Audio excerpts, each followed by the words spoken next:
હાલમાં summer vacation ચાલી રહી છે એટલે પોલીસની અહીંયા અમદાવાદમાં જુદી જુદી પોલીસ લાઈનો છે. એમાં આપણે જે બાળકોના રજાઓ છે, એ નાના બાળકાઓ છે, જો કેજી ફર્સ્ટથી લઈને 8મા ધોરણ સુધી જે છે એના માટે જુદી જુદી એક્ટિવિટીઓના સમર કેમ્પ આપણે ચાલી રહ્યા છે.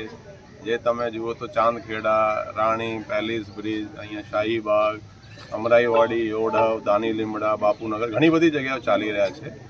એમાં બાળકોને આપણે art and craft, painting, karate, આ ગર્લ્સ માટે મહેંદી, એ ઘણી બધી એવી એક્ટિવિટી છે. કમ્પ્યુટર શીખવવાનું, કરાટે, સેલ્ફ ડિફેન્સની તાલીમ, ટીટી, બેડમિન્ટન, જુદી જુદી એક્ટિવિટીઓ ચાલી રહી છે. અને એ સવારે 7 વાગ્યાથી શરૂ થાય છે, 10:30, 11 વાગ્યા સુધી, અને પછી સાંજે પણ 2 કલાક 5 થી 7 વાગ્યાની વચ્ચે થાય છે. અને આ બાળકો બહુ ખુશ છે, અને બાળકોથી વધારે એના પેરેન્ટ્સ ખુશ છે. તમે જુઓ તો રજામાં બાળકો મોટા ભાગે ટીવી ઉપર જ બેસી જાય છે, યા વોટ્સએપમાં કે મોબાઈલમાં લાગ્યા રહે છે. એટલે એની જે એનર્જી છે એ પોઝિટિવ રીતે એની યુઝ થઈ રહી છે, અને બધા જ ખુશ છે.